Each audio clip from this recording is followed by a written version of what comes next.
qué? ¿Cómo? ¿Cuándo? ¿Dónde? ¿Por qué? Y todo lo que vos quisieras preguntarle a nuestro invitado de hoy. En Apuesta de 10, la entrevista central.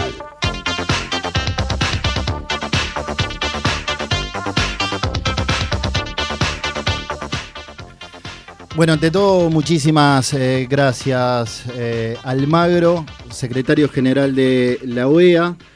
¿Cuándo son? ¿Qué hora por ahí por Washington? 8:47. 8:47. Bien, ¿ya cenó? ¿Todavía no? Todavía no, te estaba esperando. Me imagino un asadito jugoso. No, yo soy vegetariano. Ya lo sabía. Ya lo sabía.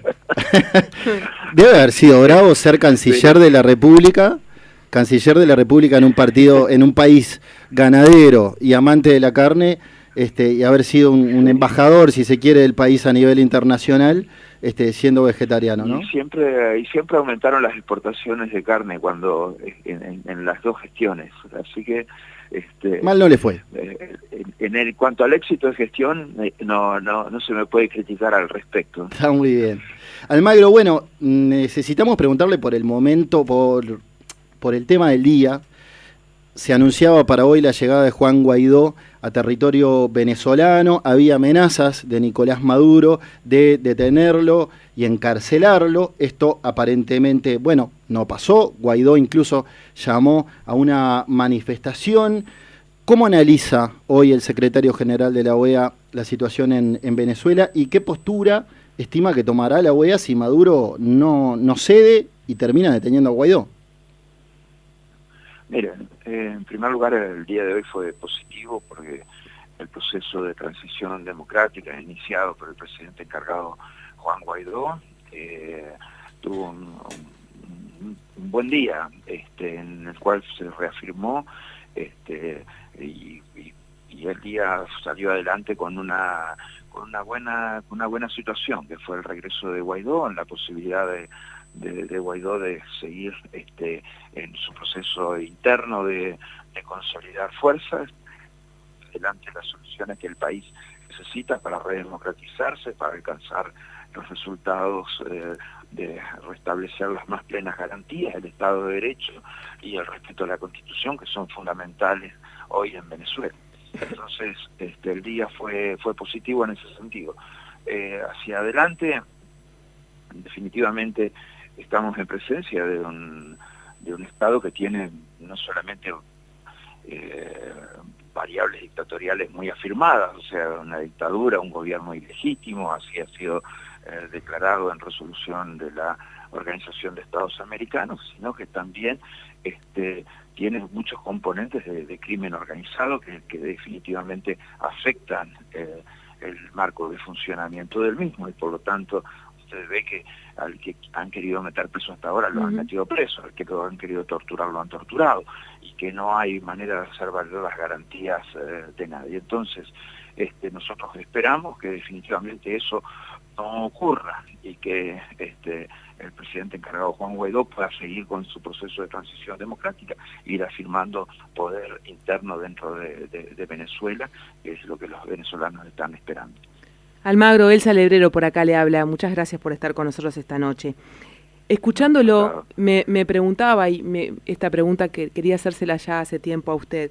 ¿Cómo vaticina? O sea, todo el mundo habla, o no todo el mundo, pero varias personas hablan que en realidad si las Fuerzas Armadas venezolanas le dan la espalda a Maduro, sería como la solución para que y le den su apoyo a Guaidó. ¿Esto puede ser viable de alguna manera?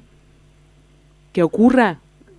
Nosotros esperamos que no solamente las fuerzas armadas, ejército, aviación marina, reconozcan al presidente encargado. Primero porque es su deber constitucional. El presidente Juan Guaidó ha asumido ese cargo en función de la Constitución de la República bolivariana, que señala que por su artículo 233, si no hay un presidente electo, le corresponde asumir hasta que haya un nuevo presidente electo al presidente de la Asamblea Nacional.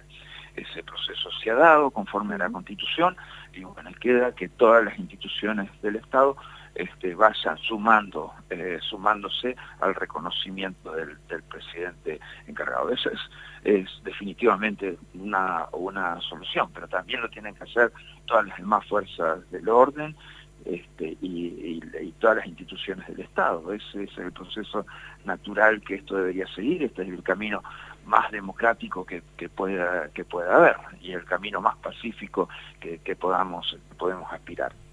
¿Cuáles serían las razones, conociendo la interna, las razones por las cuales esto no se está produciendo? Miren, en primer lugar, la incertidumbre de reacción, no solamente puede ser también una parte minoritaria del ejército que se pueda mantener fiel a Maduro, y eso definitivamente no es lo mejor, pero es también la reacción que pueden tener parte de los 22.000 cubanos instalados en Venezuela, parte del ELN instalado en Venezuela, la operativa también de inteligencia que tiene Hezbollah e Irán en Venezuela. Entonces hay muchos, y los carteles también del narcotráfico que están instalados en Venezuela. Entonces hay muchas otras variables de violencia que están sueltas dentro del país y que tienen que ver con acuerdos que el régimen bolivariano ha ido firmando con características mafiosas de orden y territoriales, ¿no? De otorgar territorios para la operativa de minería ilegal, para la operativa de narcotráfico, para la logística del crimen organizado. Entonces hay muchas variables de violencia que están hoy en el país dando vueltas, ¿no? Bien, o sea, Almagro. No es solamente un solo aspecto que cambia completamente la situación, sino que hay que tener en cuenta todas las demás variables institucionales del país. Uh-huh. Almagro, ¿cómo vio la posición del gobierno uruguayo, que pasó de ser neutral a firmar un día el mecanismo de Montevideo con México y los países de la CARICOM, y sin poner condiciones ni pedir elecciones libres, y al otro día, en cumbre internacional en Montevideo, en Torre Ejecutiva, se plega a la posición de la Unión Europea en el Grupo de Contacto Internacional, y ahí sí, 24 horas después, pide elecciones libres y en el menor tiempo posible? Mire, es un cambio muy favorable. No sé cuáles son las razones para las que la gente pueda cambiar tan de golpe, pero sí fue un cambio que se dio en la dirección correcta, y eso es lo que en definitiva es la agenda del Grupo de Contacto de la Unión Europea. Este Grupo de Contacto de la Unión Europea tiene el objetivo de elecciones lo más pronto posible y con las condiciones de transparencia y observación internacional que son necesarias para darle validez y legitimidad al proceso electoral. Así que fue un paso quizás demasiado abrupto, demasiado sorpresivo, pero definitivamente en la dirección correcta. Creo que eso también se había sido anunciado de alguna manera por Mujica, que se sumaba en su llamado a elecciones a la agenda del presidente encargado Juan Guaidó, cuyo objetivo es obviamente que elecciones de esa característica se den a la brevedad posible. Ahora, yo no puedo dejar de preguntarle por las últimas declaraciones del actual canciller Rodolfo Nin Noboa, quien dijo, y cito textual: "Tenemos un problema, y lo digo con todas las letras", dijo Nin. Uno es la actitud del secretario general de la OEA, que ha tomado partido por una de las partes, en vez de cumplir con el rol de apaciguar y amortiguar las diferencias entre los diversos puntos de vista. Según Nin, usted es parte del problema y no de la solución por haber tomado partido por Guaidó en este conflicto. Pero es que no, yo creo que acá hay unos problemas que son un poco más profundos en la comprensión de esto por parte del canciller. Primero hay un tema de la legitimidad del gobierno. La ilegitimidad de Maduro ya ha sido declarada 2 veces por la Organización de Estados Americanos. Primero, como ilegitimidad del proceso electoral que religió Maduro. Segundo, el propio gobierno de Maduro ha sido declarado ilegítimo, por lo tanto usurpador, por lo tanto dictatorial.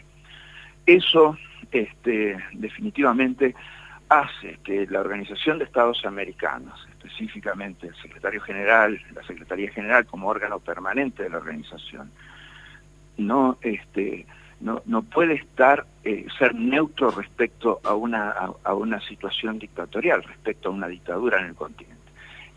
Y menos puede ser neutro al respecto y amortiguar posiciones cuando se están cometiendo violaciones sistemáticas de derechos humanos, crímenes de lesa humanidad, tortura, violaciones a los presos políticos, detenciones arbitrarias. Y tanto hay una crisis humanitaria profundísima en el país. Entonces, si me están pidiendo que yo sea neutro frente a una dictadura y que apacigüe diferencias entre las partes, no son diferencias entre las partes. Hay un gobierno legítimo y hay un gobierno ilegítimo. Yo no sé cómo se puede pretender que la Secretaría General de la OEA se plante frente a un gobierno ilegítimo, un gobierno dictatorial, con neutralidad al respecto. O sea, ese sí que es un problema muy grave, pero en ese caso el problema muy grave estaría siendo inferido por una posición en ese sentido, que le resulte indiferente una dictadura que una no dictadura, que le resulte indiferente una posición democrática que una posición dictatorial, que le resulte indiferente las violaciones de derechos humanos, lo cual se junta con otras posiciones que ha tenido antes Uruguay, que verdaderamente están mucho que desear. El hecho de haber quitado de la declaración del Grupo Contacto de la Unión Europea temas como la liberación de presos políticos y de violaciones de derechos humanos. Eso definitivamente y la observación internacional para las elecciones. Esas son cosas que definitivamente van completamente en contra del ADN democrático más básico que debe existir en el continente. Claro. O sea, si me piden que yo sea neutro al respecto, definitivamente no estoy en condiciones institucionales de hacerlo, ¿no? La Organización de Estados Americanos, la Secretaría General, no está en condiciones institucionales de ser neutro frente a una dictadura. Tenemos muy poquito tiempo y le quería hacer ya una pregunta más hacia lo personal, porque sé que esta posición de la OEA además es una posición personal suya. ¿Cómo está procesando internamente? No, pero esto es una posición institucional. O sea, entiendo. Lo que estoy hablando son resoluciones aprobadas en el seno del Consejo Permanente de la OEA o la Asamblea General de la Organización de Estados Americanos. Estas resoluciones son aprobadas por mayorías y avaladas y eso quiere decir avaladas por los estados. Eso forma parte del derecho interamericano. Acá somos simplemente depositarios de esas decisiones que han tomado los países al respecto, pero actuamos en consonancia con ellas y en coherencia con esas decisiones.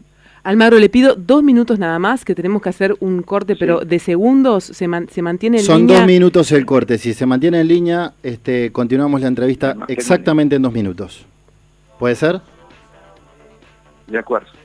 Muchas gracias. Venimos con el secretario general de la OEA después de una pequeña tanda.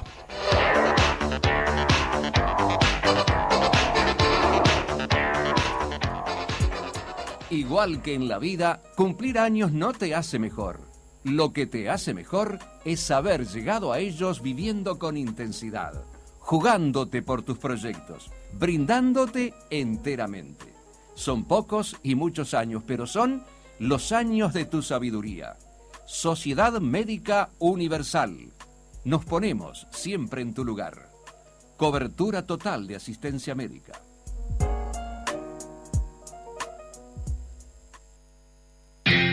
Seguí nuestro nuevo Twitter, @universal970. Seguinos y enterate de todas las novedades de nuestra programación. Noticias. Sorteos. Twitter, @universal970.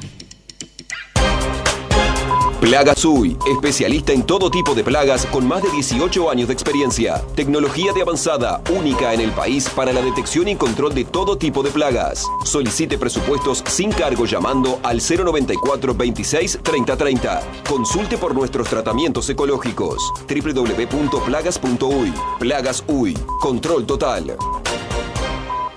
En su casa la mesa puede estar siempre servida. Con la línea de envasados de Cosecha Dorada, preparar sus comidas es mucho más fácil, rápido y sabroso. Alimentos envasados, Cosecha Dorada, importa y distribuye Regional Sur.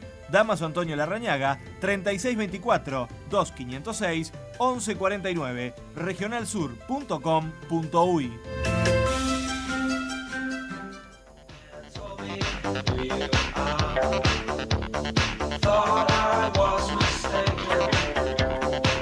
Seguimos en Apuesta de 10 en este nuestro primer programa ciclo 2019 y estamos en entrevista con el secretario general de la Organización de Estados Americanos, el uruguayo Luis Almagro. Almagro, el asesor de seguridad de la Casa Blanca, John Bolton, dijo hoy en CNN que le gustaría una coalición amplia internacional, dijo, para reemplazar a Maduro, y además anunció una respuesta fuerte y significativa de Estados Unidos contra Maduro. ¿Esto se puede tomar, inferir como una suerte de injerencia de Estados Unidos? Acá, primero que es lo que dijo Bolton en nombre como asesor de la Casa Blanca en materia de seguridad nacional, tiene un componente que debemos tener específicamente en cuenta, y es la consistencia que ha tenido la posición de Estados Unidos con las resoluciones aprobadas en el sistema interamericano y con el apoyo a un proceso de transición democrática que todos esperamos que sea pacífico y que definitivamente encuentre un camino hacia las más plenas garantías y respeto a los derechos humanos. Y creo que debemos interpretarlo en ese sentido y no en ningún otro. Yo creo que la advertencia estaba más relacionada si hoy le ocurría algo a Juan Guaidó, lo cual definitivamente alteraría ese proceso democrático hacia la democracia y proceso pacífico hacia la paz, entonces definitiva del país. Entonces creo que la advertencia venía en ese sentido y solamente en ese sentido debía ser interpretada. También agregó Bolton que Estados Unidos no tiene miedo de aplicar la doctrina Monroe, que defiende la atribución de derechos unilaterales sobre Latinoamérica. ¿Cómo analiza esta posibilidad?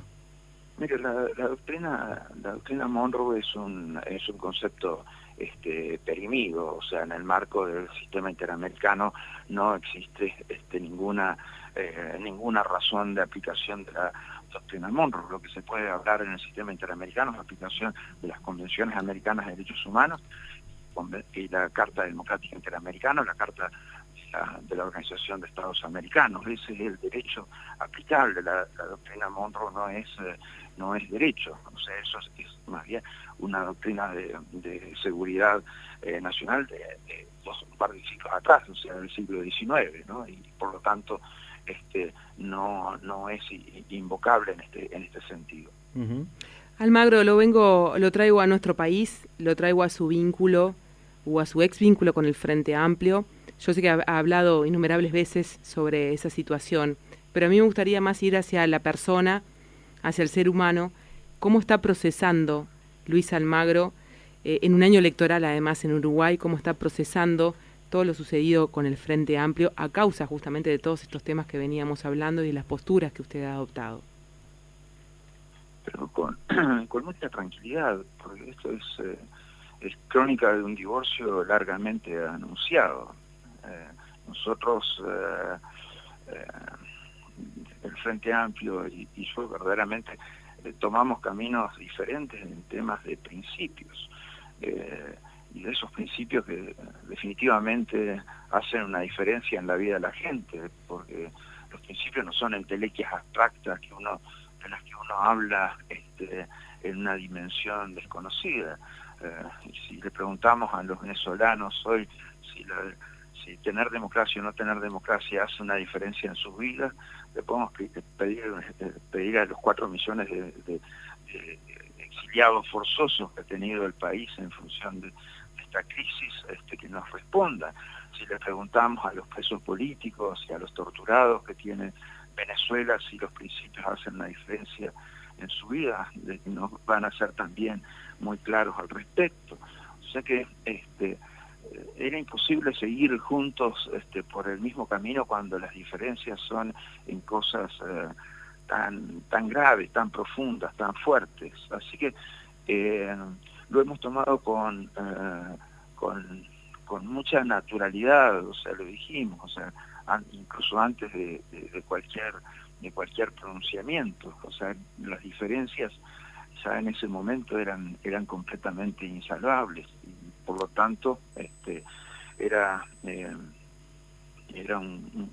muy lógico lo que la separación, o sea, para mí era muy difícil también que considerar tomar decisiones, y que esas decisiones que teníamos que tomar en el marco de la Secretaría General de la OEA, respeto al derecho interamericano, respeto a las resoluciones del sistema interamericano y a los instrumentos, a las cartas, tuvieran que ser discutidos en la interna partidaria, lo cual es algo completamente absurdo por donde uno lo mire, ¿no? Almagro, pero discúlpeme, ¿pero esto quiere decir que usted deja de ser Frente Amplista y que no va a votar más al Frente Amplio? Mire, yo voy a votar a quien se me dé la gana. Sí, obvio, ya lo sé. ¿Va a venir a votar? Exactamente. ¿Va a venir a votar? Eso era antes.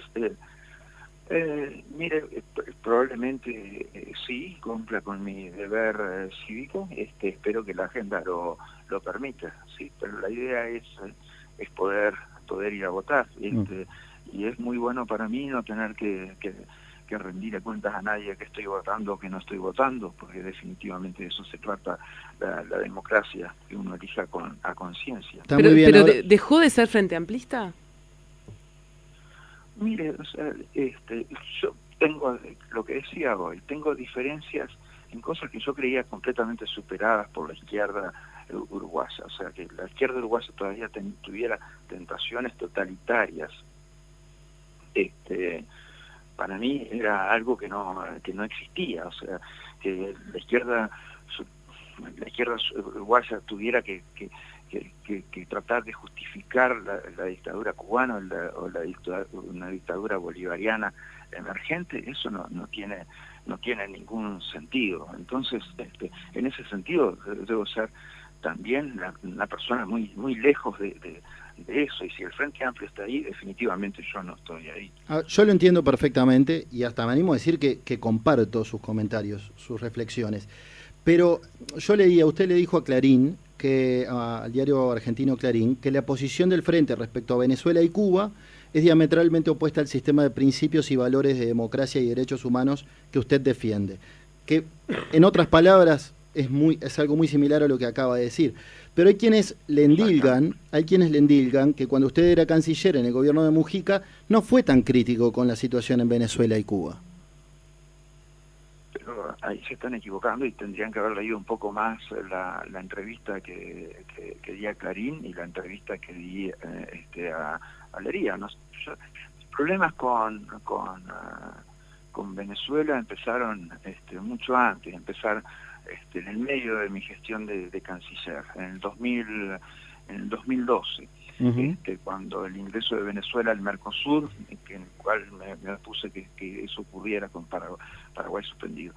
Y siguieron después también en la misión de UNASUR del 2014. Si usted repasa un poco las crónicas de esas reuniones en el 2014, va a ver que yo tuve una posición, pero muy crítica a lo que estaba ocurriendo y a las violaciones de derechos humanos que se estaban cometiendo. O sea, eso no se comentó mucho en Uruguay, porque en Uruguay se pretendía que estereotipar la posición que teníamos, pero fue reconocido por Julio Borges, incluso recientemente, por Alfredo Romero, por Juan Requesens, hoy preso político. O sea, verdaderamente nos plantamos en Caracas. En cuanto a Cuba, mis problemas con Cuba empezaron mucho antes, o sea, incluso en el propio 2010, si usted recuerda, nosotros recibimos a las damas de blanco, digo nosotros porque Mujica también las recibió, el vicepresidente en ese momento, Danilo Astori, también las recibió, yo las recibí, pero eso ya es algo que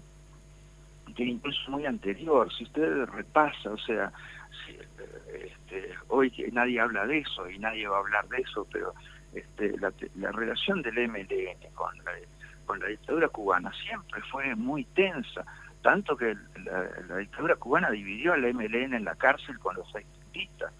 ¿Se acuerdan? O sea, el MLN no adhirió ni al liderazgo de la Unión Soviética ni al liderazgo de la Revolución Cubana en el continente, y eso dividió, y hubo gente que mantuvo una posición muy crítica, primero respecto a esa propia Revolución Cubana y a la propia Unión Soviética, pero además mantenían una posición muy anticubana en muchos términos. O sea, yo te cuento una anécdota. La primera vez que visité Cuba fue para ver la Feria del Libro como canciller. Fue una invitación para recibir la Feria del Libro, y Mujica me echó en ese día que yo estaba allá. O sea, y si acuerdas, todavía se llevaba bien con Mujica. Mujica 2010, 2011,